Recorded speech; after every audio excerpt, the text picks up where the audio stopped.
बिस्मिल्लाहिर्रहमानिर्रहीम, अस्सलाम वालेकुम। मैं हूं अमानुल्लाह और आप देख रहे हैं मेरा YouTube channel doctor Aman's video. Dear viewer, आज के इस वीडियो में हम इनोकुलेशन लूप, जिसको कॉमनली लोग वायर लूप भी कहते हैं, उसको डिस्कस करेंगे कि वायर लूप जो है वो किस चीज़ से बना होता है, और फिर हम ये डिस्कस करेंगे कि उसके यूजेस क्या है और उसके कुछ टाइप्स है या उसके कुछ टाइप्स नहीं है। ये सारी बातें हम डिस्कस करेंगे।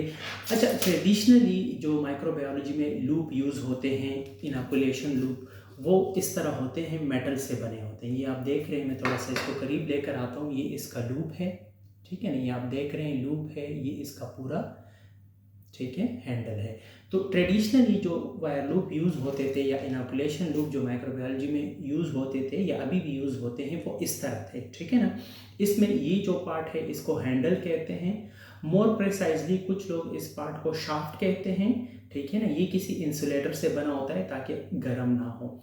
इसको हैंडल कहते हैं। इसको ट्यूरेट कहते हैं, जहाँ से वायर, जिसने वायर को पकड़ा होता है, ट्यूरेट, ये ट्यूरेट होता है जो वायर को पकड़ता है, ठीक है। और ये आगे वायर है, और एंड पे अगर आप देखें ना तो इस तरह लूप बना होता है, ये छोटा सा एक लूप बना होता है, ठीक है। ये वायर लूप है, ये इसके पार्ट्स हैं।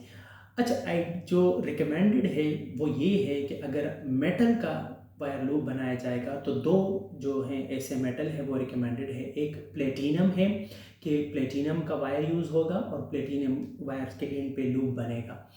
दूसरा जो है वो निक्रोम, वो है, रिकमेंडेड है। निक्रोम एक मेटल एलॉय है जो निक्रोमियम और निकल से बना होता है, ठीक है। मेटल एलॉय यानी कि जो दो मेटल या मेटल और दूसरा केमिकल मिलाते हैं तो उसको हम एलॉय बोलते हैं। केमिस्ट्री में आप लोगों ने पढ़ा होगा।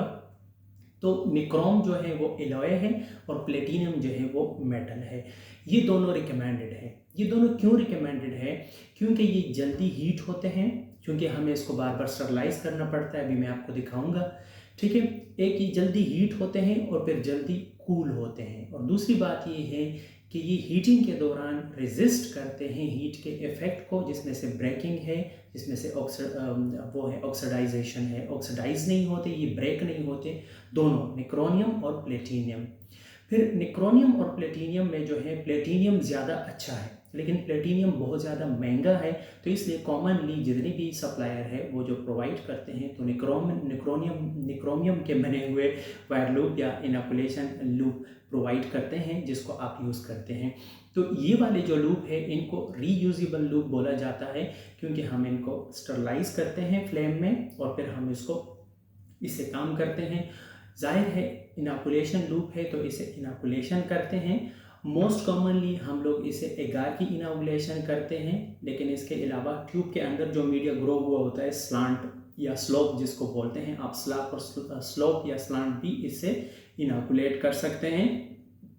अच्छा, जो है फ्लेम में अगर आप ये देखें, ये फ्लेम तो खैर नज़र नहीं आएगा चूँकि फ्लेम, तो फ्लेम में हम इस तरह इसको रखते हैं, ये देखें, अब आपको थोड़ा सा नज़र आएगा, ये हीट हो जाएगा, रेड हॉट हो जाएगा, ठीक है। मैं ब्लैक बैकग्राउंड लगाने की कोशिश करता हूँ, शायद आपको नज़र आ जाए। ये आप देख रहे हैं ना, अब ये ब्लैक हो रहा है, ठीक है, ये ब्लैक हो गया, सॉरी रेड हॉट हो गया, I am really sorry, black background के लिए। जब ये रेड हॉट हो गया तो जब आप इसको फ्लेम से निकालते हैं तो ये अब स्टेबलाइज है।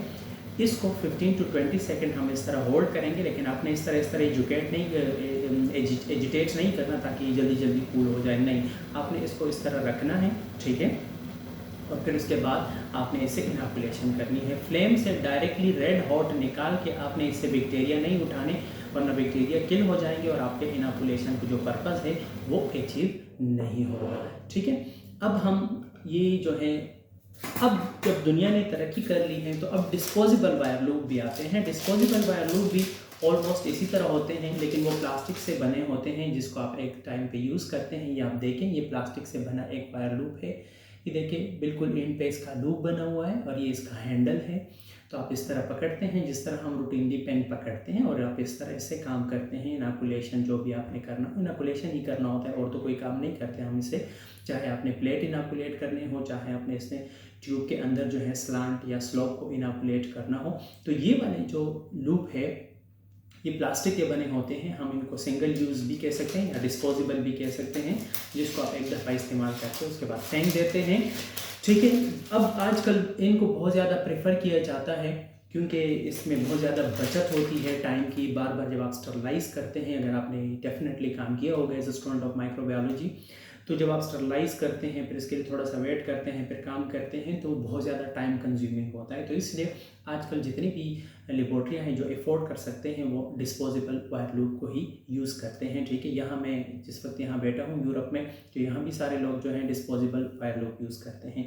अच्छा, एक चीज़ इसमें है कि जो इसका लूप बना होता है ना ईंट पे, आई एम ट्राई कि आपको नज़र आ जाए थोड़ा सा, ठीक है ना, ये जो बिल्कुल लूप बना होता है ईंट में, आप देख रहे हैं ना, ये जो लूप है ये, तो ये लूप जो है ना डिफरेंट साइज़ के होते हैं। इसमें से कुछ वायर लूप इस तरह आते हैं जिनका ये लूप कैलिब्रेटेड होता है, यानी कि 1 माइक्रोन या 2 माइक्रोलीटर। तो जब आप उससे लिक्विड सैंपल उठाते हैं तो वो एग्जैक्ट 1 माइक्रोलीटर या 10 माइक्रोलीटर सैंपल ही उठाता है। और ये मोस्ट कॉमनली हम सेमी क्वांटिटेटिव कल्चर करने के लिए यूज़ करते हैं। जैसे यूरिन का कल्चर हम जब करते हैं तो यूरिन का कल्चर सेमी क्वांटिटेटिव कल्चर किया जाता है। अभी टाइम नहीं है, मैं सेमी क्वांटिटेटिव की तरफ नहीं जा रहा, लेकिन ये है कि हम उसमें बैक्टीरिया को काउंट करने की कोशिश करते हैं semi quantitatively, not exact quantity. ठीक है, तो वहाँ पे हमें कैलिब्रेटेड वायर लूप चाहिए होता है, चूँकि हमने वहाँ पे एग्जैक्ट ये मालूम करना होता है कि हमने कितना सैंपल उठाया था। तो कैलिब्रेटेड में दो ही मोस्ट कॉमनली यूज़ होते हैं, एक 1 माइक्रोलीटर का और एक 10 माइक्रोलीटर का। इसके अलावा जो नॉन कैलिब्रेटेड लूप है, यानी जिनका लूप कैलिब्रेटेड नहीं होता, एक अप्रोक्सीमेट साइज़ होता है, तो उसमें से 2 माइक्रोमीटर, 3, 4, 5 मिलीमीटर, बहुत डिफरेंट साइजेस के आते हैं और लोग उसको यूज़ करते हैं for the purpose of inoculation. तो ये थोड़ा सा इंट्रोडक्शन था वायर लूप का या इनोकुलेशन लूप का। अच्छा, एक चीज़ और यूज़ होती है माइक्रोबायोलॉजी में, उसे इनोकुलेशन नीडल कहते हैं। उसका एंड पे सिर्फ ये लूप नहीं होता, सिस्ट्रेट नीडल होता है। ठीक है, तो नीडल को यूजुअली फंगस की कॉलोनीज उठाने के लिए या ग्रोथ उठाने के लिए यूज़ किया जाता है। या कुछ ऐसे टेस्ट है बैक्टीरियोलॉजी में जहाँ पे हम मीडिया में स्टैबिंग करते हैं। ठीक है ना, स्टैबिंग करते हैं, जैसे मोटिलिटी टेस्ट, अगर आपने MIO में मोटिलिटी मीडिया यूज़ किया हो तो मोटिलिटी मीडिया में हम स्टैबिंग करते हैं, हम कॉलोनी उठाते हैं और स्टेप करते हैं, फिर नेक्स्ट डे हम देखते हैं। इस तरह लिक्विफेक्शन जेल लिक्विफेक्शन टेस्ट होता है, तो उसमें भी हम लोग स्टैबिंग करते हैं। तो स्टैबिंग के लिए और यीस्ट और फंगस की ग्रोथ को उठाने के लिए हम लोग यूजुअली इनोकुलेशन नीडल यूज़ करते हैं। ठीक है, इनोकुलेशन लूप के बजाय। उसमें सिर्फ डिफरेंस ये है कि उसके एंड पे लूप नहीं होता, नीडल होता है, बाकी सारी जो स्पेसिफिकेशन है वो बिल्कुल सेम और सिमिलर है। आई होप कि आपको ये वीडियो अच्छी लगी होगी। अगर वीडियो अच्छी लगी है तो फिर प्लीज़ मुझे कमेंट में लिखना। मेरे पास यहाँ पे बहुत सारे इंस्ट्रूमेंट है, तो फिर मैं सारे इंस्ट्रूमेंट की एक एक वीडियो बनाता हूँ आप लोगों के लिए।